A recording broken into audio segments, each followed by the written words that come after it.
এই ভিডিওটা যখন করেছিলাম তখন বিকেল ছিল, সেই জন্য তোমাদের বলছি গুড ইভিনিং বন্ধুরা। তোমরা সবাই কেমন আছো? আশা করি ঠাকুর আর মায়ের কৃপায় ভালো আছো, সুস্থ আছো, নিরাপদে আছো। বেশ গত রবিবার আমি বরানগরে এক বন্ধুর বাড়িতে গিয়েছিলাম। আর আমি বাগবাজারে মায়ের বাড়ি যাই মাঝে মাঝেই, তোমরা সবাই জানোই। ওদের ওখানে গিয়ে দেখলাম ওখানে একটা মেলা বসেছে। আর মনে হলো মেলা দেখলেই না ঢুকতে ইচ্ছা করে। শতেক যন্ত্রণার মধ্যে না এইগুলো কিন্তু খুব আনন্দ দেয় মনকে। আর ছোটো থেকে তো মেলা দেখতে খুব ভালোবাসি। যাই হোক, আমি মেলায় ঢুকে পড়লাম। বললো যে 10 টাকা করে টিকিট, তাই সেই 10 টাকা করে ছেলে টিকিট কাটলো। আর কোনো দিন আমি না এই শীতের মোড়ে এত বড় মেলাটা দেখিনি। তার আগে হস্তশিল্প মেলা ছেলে নিয়ে গেছিলো, এবছর অনেক মেলাই দেখেছি। হ্যাঁ, আর মেলা দেখতে বললাম না ভীষণ ভালোবাসি মেলায় ঘুরতে। আর সত্যি এই মেলাটাও না হস্তশিল্প মেলার মতনই একটা ছোট হস্তশিল্প মেলা বলাই যায়। দেখো এগুলো সব বাংলাদেশি ঢাকাই, এনারা বাংলাদেশ থেকে এসেছেন, খুব সুন্দর সুন্দর ঢাকাই। আমি শাড়ি তো হাতের জন্য সেভাবে পরতে পারি না, কিন্তু শাড়ি দেখতে আমার খুব ভালো লাগে। আর অনেক কিছু আছে, মেয়েদের জিনিসই বেশি, দৈনন্দিন জিনিসপত্র রয়েছে। আর সব কিছু নিয়ে এরা বসেছে, ছোট ছোট দেখো কি সুন্দর। আর সত্যি কথা, বর্তমান যা চাকরি বাকরির অবস্থা, সেখানে ব্যবসা করেই মানুষকে খেতে হয়। যদিও বলবে কিনবে কে, না ওই যা হয় তাই সই।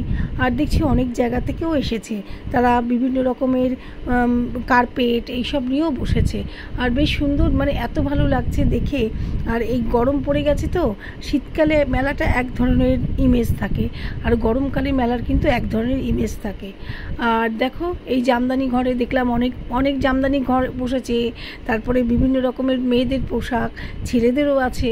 হ্যাঁ, মেয়েদের পোশাকই তো বেশি, ছেলেদের তো এই টি শার্ট, জিন্স কিংবা গেঞ্জি, প্যান্ট এইসবই আর কি। কিন্তু মেয়েদের তো ভ্যারাইটিস পোশাক, তাই না? আর মেয়েদেরই তো সাজ, দেখো কত জুয়েলারি ইমিটেশন জুয়েলারি নিয়ে বসেছে, সেগুলো দেখে না বেশ ভালো লাগলো। আর ছেলেদেরও আছে, দেখো কি সুন্দর সুন্দর গরমে পরার পাঞ্জাবি। আমার ছেলে তো পাঞ্জাবি পরতে ভালোবাসে না, পাঞ্জাবিটা আমার ভীষণ ভালো লাগে। আর দেখো এখানে খুব সস্তায় এগুলো বালিশের কাভার, পাশ বালিশের কাভার দেখছি তো 90 টাকার মধ্যে দিচ্ছে। এমনিতে দক্ষিণে তো, আমরা তো দক্ষিণে থাকি, আর সেই তুলনায় দেখছি কি উত্তরে কিন্তু জিনিসপত্রের দামটা একটু কম, তুলনামূলক কম। আর প্রথমে ভাবলাম যে দুটো কাভারই কিনে নিই, তারপরে ওনারা বলছেন ভেতরে আসুন, ভেতরে অনেক কালেকশান আছে। কাভারগুলো সত্যি দেখে আমার মাত্র 90 টাকা এরকম কাভারগুলো না আমাদের এই দক্ষিণ গড়িয়াহাট টড়িয়াহাটে পাওয়া যায় না।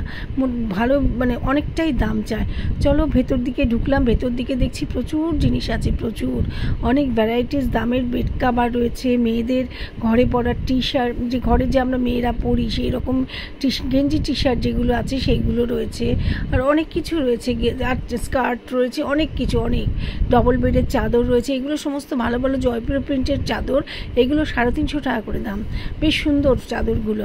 আর বিভিন্ন রেঞ্জের চাদর এখানে আছে, 150 থেকে 350, 400 বিভিন্ন রেঞ্জের চাদর আছে আর কি, অনেক রেঞ্জেরই আছে। আমার চোখে 350, 400 পর্যন্তই পড়লো, নিশ্চয়ই আরও একটু বেশি থাকলেও থাকতে পারে। যদিও এনাদের দোকান আছে বললেন, মেলায় তো অত হয়তো কস্টলি জিনিস আনেন না, তবু বেশ ভালো লাগলো দেখে। আর আমি একটা চাদরও নিয়েছি, জানো চাদরটা 300 টাকা দাম নিয়েছে। দেখো এখানে তোমাদের ভিডিও তোমাদের দেখিয়েছি, চাদরটা দেখে তোমরা বলো তো কেমন হয়েছে। জানি না চাদরটা, অনেক সময় চাদরগুলো কি হয় বলো তো, লম্বার দিকে একটু ছোট হয়, জানি না কি হবে। ভালো লাগলো বলে তো নিলাম। 50 টাকা এদিকে ওদিকে, আবার ভাবছি ওই জয়পুর প্রিন্টেডটা নিলেও কি ভালো হতো। এই দেখো সেই চাদরটা কেমন হয়েছে, তোমরা একটু ডেইলি ইউজের জন্য তো ওই জন্য আমি এটাই নিলাম। আর ওখান থেকে বেরিয়ে এখানে দেখো কি সুন্দর এমব্রয়ডারি কাজের, এদেরও আছে পিলো কাভার, সোফার কাভার, সমস্ত এমব্রয়ডারি কাজের উপর খুব সুন্দর জিনিসগুলো। জানো আমি তো অতটা প্রিপারেশন নিয়ে যাইনি, ওই জন্য কিছু। আর কি বলতো, রোজ রোজ এই ঝগড়া ঝাঁটি, একটা বোতল কিনলেও ঝগড়া, একটা কৌটু কিনে, এগুলো আমার ভালো লাগে না। আমি তো ঘর সাজাতে ভালোবাসি, কিন্তু এখন ভাবছি কি না, আর এর থেকে নিজেকে সরিয়ে আনবো, সংসার তো কদিনের। আর এখানে দেখো স্টিলের বাসন কোসনের দোকান। বললাম সংসার কদিনের, কিন্তু সংসার গোছানোর বড় লোভ, কিন্তু ঈশ্বর আমাকে শান্তিতে সংসারটা করতে দিলেন না, দিচ্ছেন না আর কি, জানি না। তারপর এই দেখো এইগুলো সমস্ত এইগুলো যে আর্টিফিশিয়াল, এগুলো দিয়ে ঘর সাজানো দেয় কিন্তু ভীষণ, তবে এগুলোর দামটা একটু বেশি চাইলো, 100 টাকা করে বলছে। কি জানি দামটা কি বেশি চাইলো, তোমরা বলো তো যারা ঘর সাজাও। আর এখানে অনেক মেয়েদের জামা কাপড় আছে। আর এখানে চায়ের যে কাপ টাপগুলো, আমি ভীষণ বলেছি না, আমি কি বলবো, ছোটো জিনিস আমার খুব টানে। আর এই যে মাটির জিনিস, এটা হস্তশিল্প মেলায় দেখেছিলাম জানো। আমি একটা মাটির বোতলও কিনেছি, সেটা তোমাদের সঙ্গে পরে শেয়ার করব। আর অনেক বেশিরভাগই গার্মেন্টসের দোকান, অনেক কিছু দোকান নিয়ে বসেছে। মানে আরেকটা জিনিস আমাকে ভীষণভাবে অ্যাট্রাক্টেড করেছে, যেহেতু আমি একটু ঘর সাজাতে বেশি ভালোবাসি। চলো তোমাদের দেখাবো জিনিসটা, যারা ঘর সাজাতে। এই দোকানটা না আমি প্রথম দেখলাম, ওই হস্তশিল্প মেলাতে এই দোকানটা কিন্তু ছিল না। এইখানে নয়, চলো দেখাচ্ছি। এগুলো তো মেয়েদের সমস্ত কিছু, চুড়ি, গার্ডার, ক্লিপ, ব্যাগ, এইসব তো আছেই, ব্যাগ ট্যাগগুলো তো আছেই। আর মানে এগুলো তো ভালোই লাগে দেখতে। আর এটা হচ্ছে ঘর সাজানোর একটা জিনিস দেখে না আমার ভীষণ মন টেনেছে। এই যে দেখেছো, এই দেখো কি সুন্দর সুন্দর। তখন বোকামি করলাম জানো, একটা কিনে আনলে ভালো হতো। ভীষণ ভয় ভয় চলি তো, ওই জন্য কিনিনি। কি সুন্দর যে ছিল না, ত্রিশূল, সব কিছু। আর এই যে ছোটোদের খেলনা, চুড়ি, কাচি, মানে চাবির রিং, সব কিছু।